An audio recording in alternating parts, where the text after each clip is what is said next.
här är Wien, Österrikes huvudstad.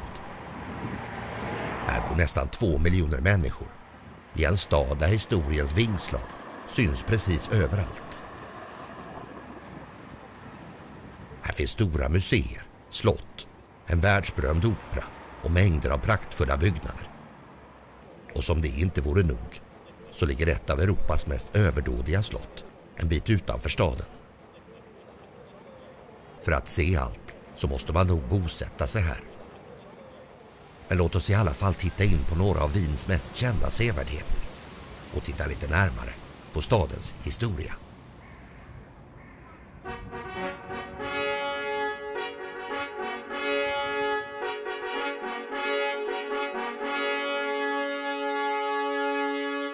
Precis som så många andra städer i södra och centrala Europa började också Wien sin historia som ett romerskt fort i provinsen med namnet Pannonia.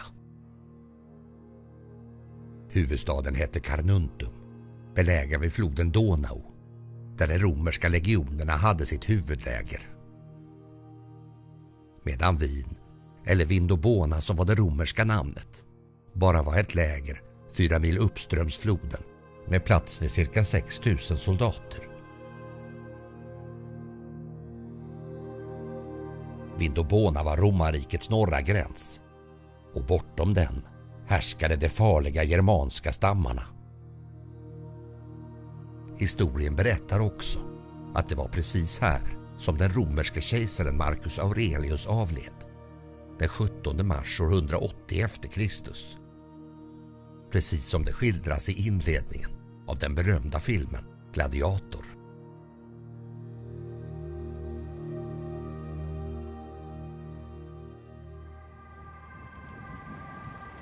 Runt omkring i Wien kan man fortfarande hitta små spår från den romerska epoken. Som till exempel den här gamla stenpelaren som sägs ha hört hemma på ett badhus. Det kanske inte känns som så mycket, men på det romerska museet i Wien utlovar man att det finns mer att titta på.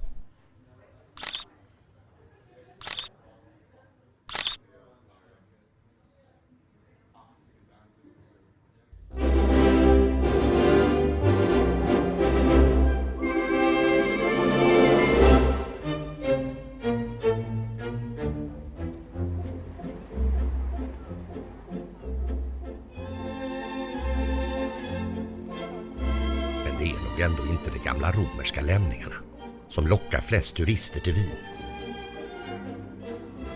Istället är det gamla kejserliga residenset Hofburg som nog står först på listan. Mitt i centrala Wien och med en historia som går tillbaka ända till medeltiden. Här har kungar och kejsare regerat ända sedan slutet på 1400-talet fram till 1918 vid första världskrigets slut, då kejsardömet Österrike-Ungern föll samman och republiken Österrike proklamerades. Hofburg var kejsarnas vinterbostad och det råder ingen tvekan om att det måste ha funnits en hel del pengar att sätta sprätt på när det begav sig.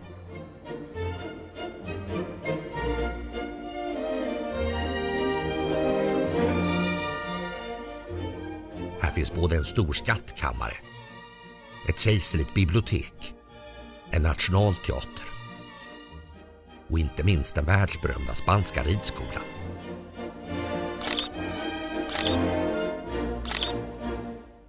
Många kungar och kejsare har regerat här på Hofburg genom åren. Men den stora guldåldern får nog sägas ha inträffat under senare delen av 1800-talet. Under kejsar Frans Josefs dagar. Ungefär samtidigt som drottning Victoria regerade i England. År 1854 gifte sig den unge Frans Josef med sin kusin Elisabeth av Bayern, mer känd som Sissi, som ansågs vara en av sin tids absolut vackraste kvinnor. Något som Sissi själv var mycket väl medveten om. Och det berättas att hon varje morgon ägnade flera timmar framför spegeln. Den här tiden var också ett uppsving för slottet Schönbrunn. Och det måste ha varit en dröm för familjens 3 barn att växa upp här.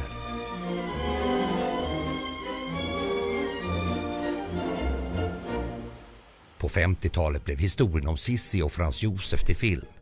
Närmare bestämt 3 filmer med Romy Schneider i huvudrollen.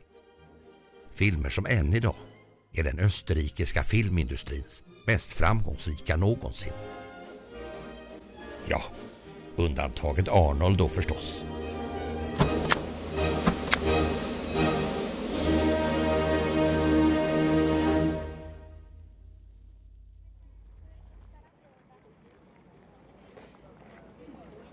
Schönbrunn är Wiens mest besökta turistmål och givetvis också ett av Unescos världsarv.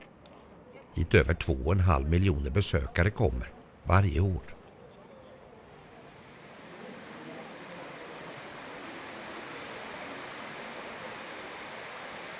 Om Hofburg var kejsarnas vinterbostad så var det Schönbrunn som var deras sommarslott. Och just hit kom en 6-årig pojke från Salzburg på besök den 13 oktober 1762 för att hålla konsert för kejsarinnan Maria Theresia. Och om jag minns helt rätt så hette han visst Wolfgang Amadeus Mozart.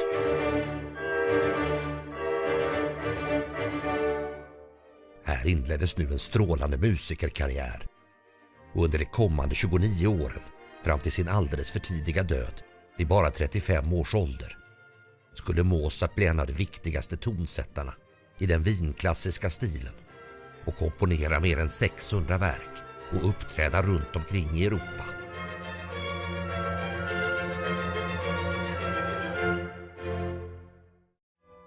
På sätt och vis kan man nog beskriva Mozarts liv här i Wien som en motsvarighet till vår tids rockstjärnor.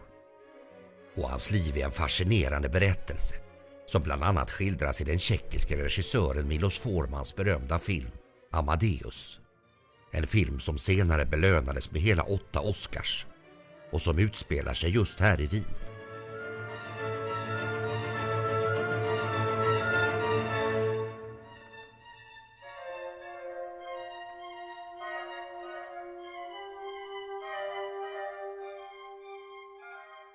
Mozart avled i december 1791, sannolikt i den influensaepidemi som då drabbade staden.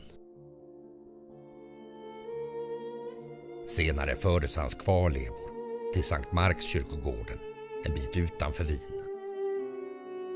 Här begravdes han i en enkel grav tillsammans med ytterligare 5 avlidna, vilket faktiskt var helt enligt den tidens regler och förordningar. Den exakta platsen är fortfarande okänd, men ett monument som restes många år senare påminner om en musiker vars livsverk gjort honom närmast odödlig.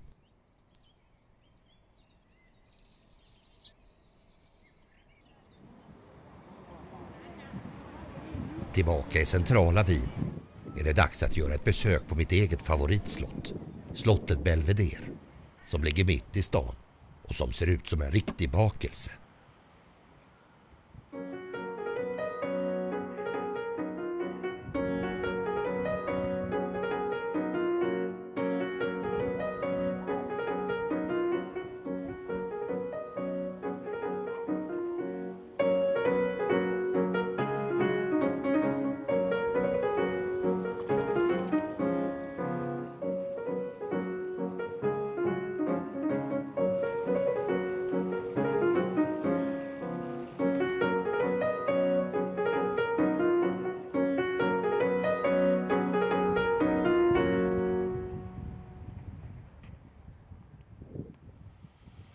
Idag är här ett konstmuseum, vilket det faktiskt varit ända sedan 1781. Vilket gör slottet till ett av världens äldsta museer. Det var också här som det så kallade österrikiska statsfördraget undertecknades år 1955. Då Österrike återupprättades som en självständig stat efter att ha ockuperats i 10 år av andra världskrigets 4 segermakter. Slottet Belvedere byggdes i början på 1700-talet åt prins Eugen av Savoyen. En man som minsann satt sina spår i den europeiska historien och som av självaste Napoleon utnämns till en av de skickligaste militära befälhavarna genom tiderna. Född och uppvuxen i det sena 1600-talets Paris kom prins Eugen att gå i tjänst hos de habsburgska kejsarna i Wien, där han under de kommande 40 åren kom att bli en ledande befälhavare. Bland annat i det stora turkiska kriget som pågick från 1683 fram till 1699, då det Osmanska rikets inflytande över Balkan och Östeuropa slutligen slogs tillbaka för att aldrig återhämta sig.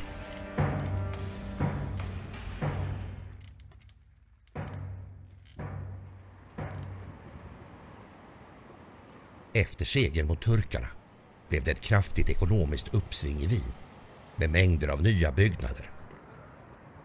Prins Eugen var inte sämre han och gav i uppdrag åt den kände arkitekten Johan Lucas von Hildebrand att bygga slottet Belvedere.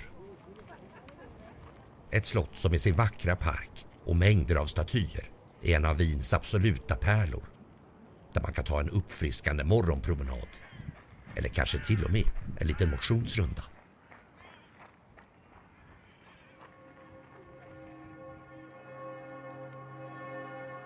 När prins Eugen avled år 1736 begravdes han i den stora Stefansdomen, som är en av Wiens närmast ikoniska byggnader och en sevärdhet som är ett absolut måste att besöka. Här har det funnits en kyrka ända sedan 1100-talet och den nuvarande katedralens historia går tillbaka till 1300-talet. Uppkallad efter Sankt Stefan, som räknas som kristendomens allra första martyr. Här finns reliker från flera helgon och här har både kejsare och flera prominenta kyrkliga personer fått sin slutliga vila. Och inte minst finns här 23 stora kyrkklockor, där den allra största väger över 20 ton och räknas som den allra största i hela Österrike.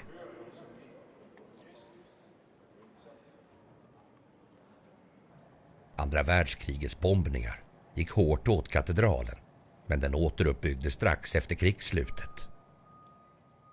Och vill man göra en tidsresa tillbaka till just efterkrigstidens Wien så finns det bara en sak att göra. Nämligen att bege sig till närmaste biograf för att se Carol Reeds berömda film Den tredje mannen, inspelad på plats i Wien år 1949, när krigsruinerna fortfarande bredde ut sig över staden och svarta börshandeln stod på sin höjdpunkt, vilket också är temat i filmen.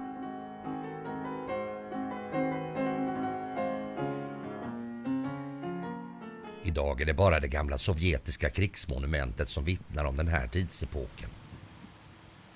Men precis som i filmen kan man ju bege sig till det gamla nöjesfältet Praten för en tur i det berömda Pariserhjulet, där Orson Welles i filmen gjorde sin eleganta utläggning om vad 500 år av fred i Schweiz egentligen hade åstadkommit.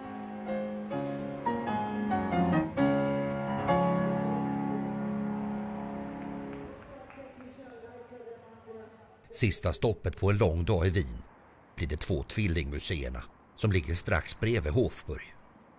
Det konsthistoriska och det naturhistoriska museet, som båda öppnades i slutet på 1800-talet efter initiativ av kejsar Franz Josef, som en plats där de stora kejserliga samlingarna kunde beskådas av allmänheten.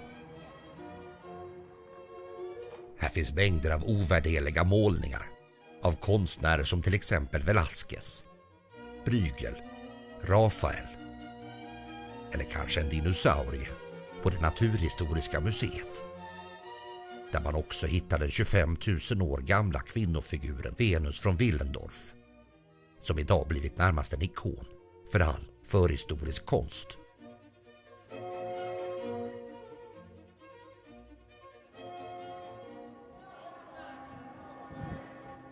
Efter museer, slott och katedraler är det bara att koppla av och kanske besöka några av de många kaféerna och restaurangerna.